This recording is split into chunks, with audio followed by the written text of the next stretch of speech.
नमस्कार बच्चों, good evening. मैं Aman Kochar psychology classes YouTube channel पर आप सभी का वेलकम करता हूं। मैं साइकोलॉजिस्ट, एजुकेटर और काउंसलर आप सभी के लिए वीडियोस अपलोड करता हूं on the topics of class 12th psychology. And अभी हम चैप्टर कर रहे हैं 4th, जिसका नाम है साइकोलॉजिकल डिसऑर्डर्स, जो कि बोर्ड एग्जामिनेशंस के लिए भी बहुत इंपॉर्टेंट और स्कोरिंग चैप्टर बन सकता है अगर आपको इन short detailed one liner explanations मिल जाएं यूट्यूब चैनल पे साइकोलॉजी क्लासेस पर। तो आज का हमारा टॉपिक था स्किज़ोफ्रेनिया का। अब इस टॉपिक को समझते हैं, जानते हैं कि किस तरीके की इलनेस है ये स्किज़ोफ्रेनिया की।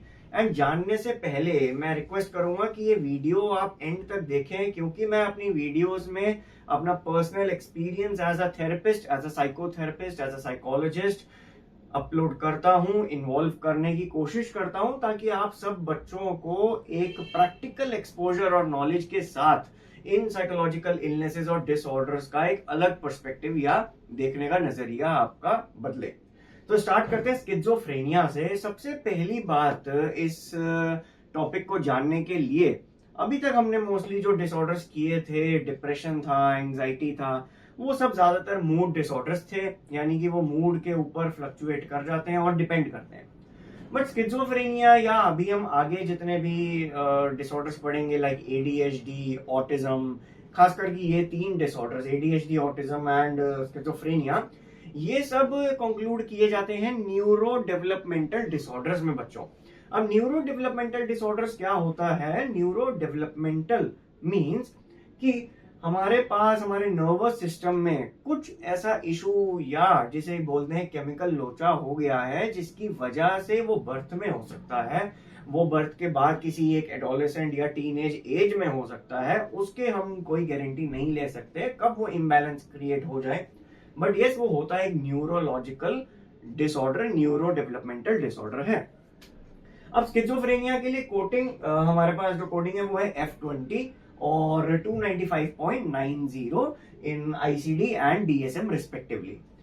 अब इसकी डिस्टर्बेंसेस क्या क्या मिलती हैं? स्किज़ोफ्रेनिया बेसिकली एक बहुत ही कॉम्प्लेक्स टाइप का डिसऑर्डर है एंड इसमें हमें किस किस तरीके की डिस्टर्बेंसेस मिलती हैं। सबसे पहला तो आपका थॉट, स्पीच और परसेप्शन, ये 3 चीजें, इनफैक्ट टू बी प्रिसाइज ये 4 चीजें, मोटर बिहेवियर इंक्लूडिंग, इन 4 चीजों में आपको अलाइनमेंट बिल्कुल भी नहीं मिलेगा। Thought, speech, perception and motor behaviour. Thoughts आपके पास, और ये स्किज़ोफ्रेनिया का हमारी वीडियो का पार्ट 1 है, इसीलिए मैं इस पूरी वीडियो में आपको हेलुसिनेशंस, नेगेटिव सिम्टम्स और साइकोमोटर सिम्टम्स इन्वॉल्व नहीं करूंगा, ताकि मैं आपको crisp to the point knowledge दे सकूं for these topics. Characterized by disturbances in thought, speech, behavior and motor behavior especially, and perception, how you perceive your surroundings or external stimulus. Second, इसमें symptoms आते हैं 2 तरीके के, जिनमें से आज एक ही मैं इन्वॉल्व करूंगा अपने टॉपिक और वीडियो लेक्चर में, दैट आर पॉजिटिव सिम्टम्स। अब पॉजिटिव सिम्टम्स वो होते हैं जो आपकी थॉट, स्पीच, बिहेवियर में एक्सेस लाते हैं, यानी कि आपको ज्यादा फील होते हैं वो चीजें। जैसे डिप्रेशन में नेगेटिव सिम्टम्स दिखेंगे, लो मूड, एनहिडोनिया, लो स्पीच, लो टोन, सब कुछ आपको लो दिखेगा। मेनिया में, वहीं पर जब हमने पढ़ा था मेनिया, अगर आपने मेरी लास्ट वीडियो नहीं देखी है तो आप जाके देख सकते हैं, जहां पर मैंने बाइपोलर डिसऑर्डर 1 और 2 टाइप्स, दोनों ही टाइप्स को बहुत ही इजी तरीके से आपको एक्सप्लेन करने की कोशिश करी है, आप जाके देख सकते हैं। पॉजिटिव सिम्टम्स मेनिया में देख सकते हैं, excess of speech, higher tone, higher energy levels, ये सारी चीजें हमारे पास पॉजिटिव सिम्टम्स आते हैं। अब इसमें पॉजिटिव सिम्टम्स हमारे पास क्या दिखते हैं स्किज़ोफ्रेनिया में? सबसे पहला होता है डेल्यूजन। डेल्यूजन का मतलब होता है भाई एक ऐसा बिलीफ, एक ऐसी धारणा, एक ऐसा एजम्पशन जो कि ज्यादा ग्राउंडेड हो चुका हो, यानी कि फर्म हो चुका हो, ठोस बिलीफ हो चुका हो, जो कि अनशेकेबल है। फर्स्ट पॉइंट, अनशेकेबल के साथ साथ उसका रियलिटी से बेसिस नहीं रहता।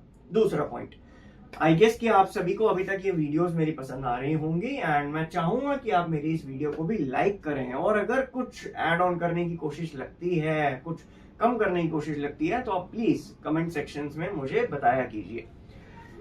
First is delusions, unshakable false beliefs. पहली चीज तो अनशेकेबल है, इनको 3 टर्म से याद रखिए। डेल्यूजन्स होते क्या है? अनशेकेबल, यानी कि इनको आप मिटा नहीं सकते उस इंसान के माइंड में से।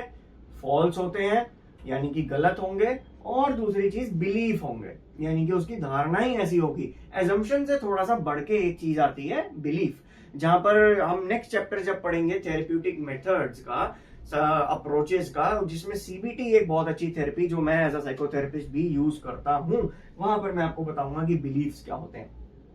अब बिलीफ्स हमारे पास डेल्यूजन्स बहुत तरीके के होते हैं, 1 2 3 4 5 आपकी नोटबुक्स में, बुक्स में अभी 4 टाइप के बताए हुए हैं, बट एज अ साइकोथेरेपिस्ट मैं आपको 5th टाइप भी फुल एक्सप्लेन करूंगा with example as well. Persecution में क्या होता है, इंसान को लगता है, जिसको ये स्किज़ोफ्रेनिया के सिम्टम्स आते हैं, तो उस इंसान को लगता है that he is being attacked, he और she is being attacked, spied on या प्लॉटेड अगेंस्ट। उसके खिलाफ कोई षड्यंत्र रचा जा रहा है, उसके खिलाफ कोई प्लानिंग कर रहा है, उसके ऊपर कोई अटैक हो सकता है, जिसकी वजह से वो हाइपर विजिलेंस मोड में हमेशा से रहता है, यानी कि extra careful, extra vigilant, extra sensitive रहता है अपने सराउंडिंग्स को लेके, और वो रियलिटी से टच खो बैठता है। Second is reference.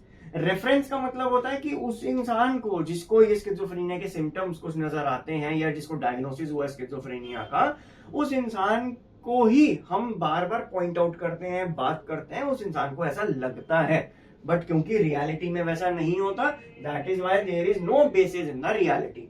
इसका एग्जांपल क्या है, being referred to by others, being referred to by others, दूसरे, जैसे सपोज कोई एक ग्रुप खड़ा हुआ है, फॉर एग्जांपल एक ग्रुप खड़ा हुआ है और वो 3-4 लोग आपस में बात कर रहे हैं, गलती से, बाय मिस्टेक, कॉन्शियसली और अनकॉन्शियसली किसी एक इंसान की नजर दूसरे इंसान पे पड़ी जिसमें ये सिम्टम्स थे स्किज़ोफ्रेनिया के। अब उस इंसान को लगेगा कि ये चारों मेरे अगेंस्ट कुछ प्लॉटिंग कर रहे हैं, मेरे अगेंस्ट बात कर रहे हैं, या मेरे अगेंस्ट कोई प्लानिंग कर रहे हैं, ठीक। तो ये होता है persecution and reference. Third is grandiose, exaggeration, self importance. यहां पर गॉडली फीलिंग आने लग जाती है। इसका हर एक एग्जांपल गॉड से रिलेटेड नहीं होगा, आपकी बुक्स में भी ये चीजें मेंशन है, मैंने देखी हैं, but those things, those examples are somewhat not totally true. ऐसा होता है but not totally true.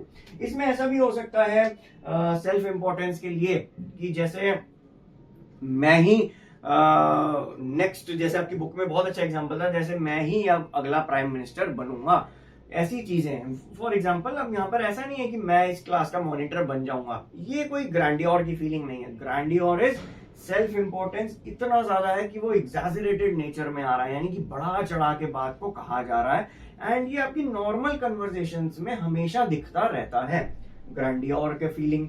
Next is control, delusion of control. Delusion of control का मतलब है एक ऐसा बिलीफ इंसान को लगता है, ऐसा वो मानने लग जाता है, ऐसा उसको लगता है कि उसकी थॉट, उसका बिहेवियर, उसकी स्पीच कोई तो है जो कंट्रोल कर रहा है। वो सोर्स नोन हो सकता है और अननोन भी हो सकता है।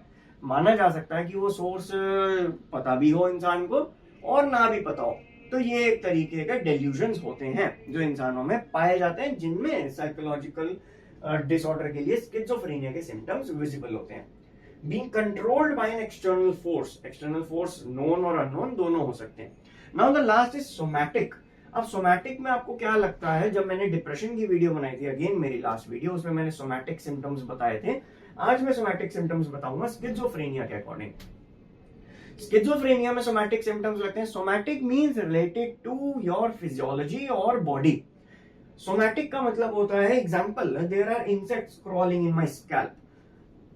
वो इंसान आराम से बैठा हुआ है, कुछ सोच रहा है, उसको एकदम से एक टिंगलिंग महसूस हुई, एक झंझनाहट जिसे कहते हैं वो महसूस हुई, और वो इतनी ज्यादा हो गई कि उसे लगता है कि मेरे सिर में कुछ है या मेरी बॉडी में कुछ कोई रेंग रहा है, कोई इंसेक्ट है, कोई एनिमल है जो रेंग रहा है, जो ऑब्वियसली रियलिटी में नहीं होगा। Again there is no basis in reality, but उस इंसान को लगता है। Heightened thought, speech, motor behaviour and perception schizophrenia के लक्षण पाए जाते हैं। सो आई होप कि आज की वीडियो आपको मेरे पुराने प्रीवियस लेक्चर्स की तरह ही अच्छी लगी होगी, इंपॉर्टेंट लगी होगी, आपको एजुकेटिव लगी होगी। तो मैं चाहूंगा कि आप ज्यादा से ज्यादा शेयर कीजिए अपने बैचमेट्स के साथ, अपने दोस्तों के साथ, ताकि वो भी एक साइकोलॉजिस्ट के पर्सपेक्टिव से साइकोलॉजी जैसे सब्जेक्ट को इजीली समझ पाए। Thank you once again for watching my video, and कल मिलेंगे पार्ट 2 इसके वीडियो के साथ, जिसमें मैं बताऊंगा controls and hallucinations. Thank you so much.